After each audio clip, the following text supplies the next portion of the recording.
Welcome back, Sports Tonight on Channels Television. We're taking a look at corporate sponsorship for sports because we need the support of the private sector. We keep saying that government cannot do it alone, and that's what is happening to Joy Udo Gabriel. Remember that female track and field track sensation that went to the Commonwealth Games, and then she did her bit, yeah, in 100 meters, gave us a personal best, and then went on to win bronze in the 4x100 meters relay. Let's listen to Joy and our sponsors, and then when we come back, we'll put more perspectives on the need for private sector to support sports in the country. When I did 11.8 seconds, that's a sub 12. When I eventually did 11 at the Golden League in Akure, I did 11.8, and I was like, wow, so if I can do 11, I can go faster, and all. And so that was the time.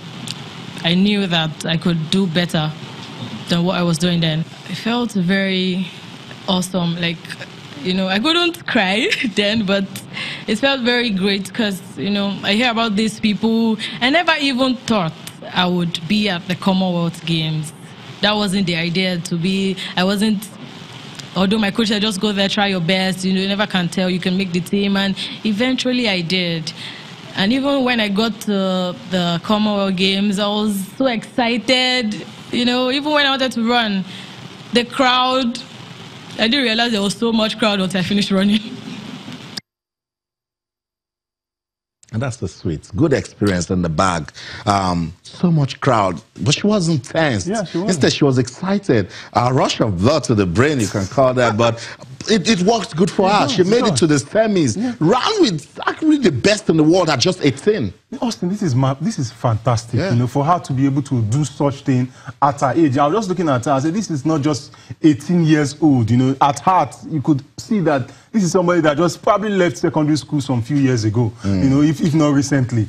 We need to really spend more time in getting this, you know, talent from school competition, ensuring that we revitalize our school competition so that we can have more of this talent at junior level. Yeah. Because if they don't show up at junior level, there is no way they are going to show up at the senior level. That's right. So we need to really invest a lot in terms of energy, in terms of expertise, in terms of coaching, in terms of scouting, you know, getting them at the young level. There's a Nigerian now in Texas. Okay, tell me about Divine. Divine Odudu. You know, 10.10 seconds. Breaking all Texas the Tech records. Yeah. These are the areas that the AFN should be looking at. Struggled when it was. Yes, so something is wrong. So something is wrong with our system here. You know, that was why I was very, very upset when we had that issue, you know, at AFN level over who is going to be the technical director.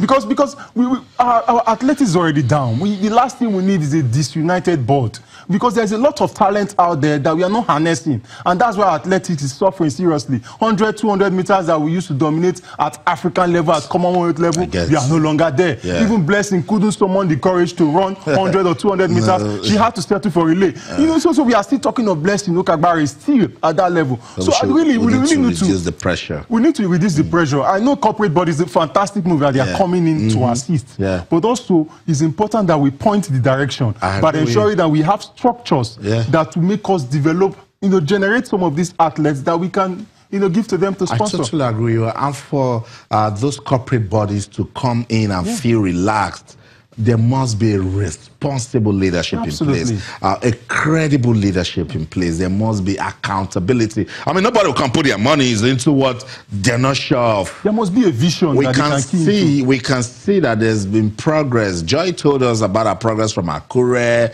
and then going for more competitions, and now she's gone to the Commonwealth Games. How did it happen? ACO Group, led by the chairman, Mr. Alfred Okoigun, they supported her alongside Making of Champions. Let's listen to them. And I'll come back, we'll talk some more.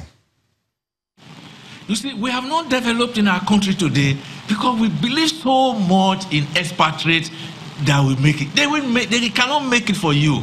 It's we who must do it. And if the more we use our facilities, the better as well. So that is why, really, we need to now check with our institutions. Look, what can we do to combine these together? So if the institution syllabus has been such a way that look is just academic, find out what they have done in the US, find out what they have done in other parts of the world, so you can blend it. There are some special education you give to athletes and sports people. There are many athletes who were ahead of Joy a year ago, 2 years ago, that have gone to America, and they're getting a good education in America. But right now, those athletes are behind Joy, and she's the one who has brought glory to the nation because she's here, not because she's in America. So I just want to be very clear that I'm not against athletes going to America, but we must look at every person's individual situation and say, is it better for them to be here, or is it better for them to be there? And what I will say is that so long as an athlete is getting the right support, the right training, everything they need in Nigeria, a sponsor, then the only time they need to go abroad is to go and compete, represent the country, go to Diamond League eventually, be internationally mobile but based in Nigeria. And you'll see that to do what Joy has done here will cost probably 5 times as much to do it in America.